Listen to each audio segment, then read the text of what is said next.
Entre puissance et rendement, quels sont les critères essentiels d'un bon poêle à bois? On parle de rendement, de puissance, mais qu'est-ce que ça veut dire? On pense que ce sont des indicateurs indispensables à la qualité d'un poêle, mais commençons par définir les termes.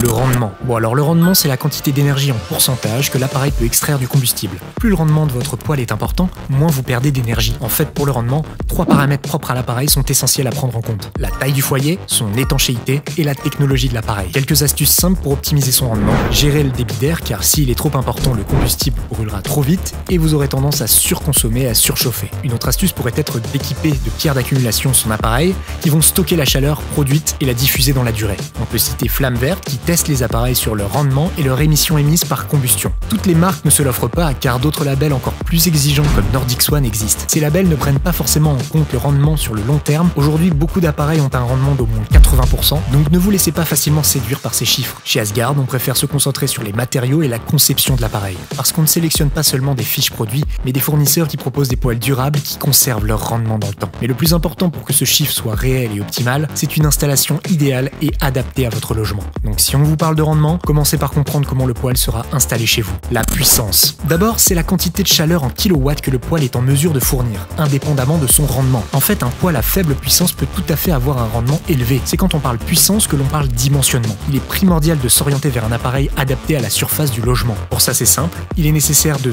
bien connaître son habitat, c'est-à-dire la déperdition d'air, le volume à chauffer, la position souhaitée de l'appareil, etc. Une autre chose à retenir pour la taille de l'appareil, foyer plus grand, foyer gourmand. Bref, bien choisir sa puissance selon sa surface, c'est la base.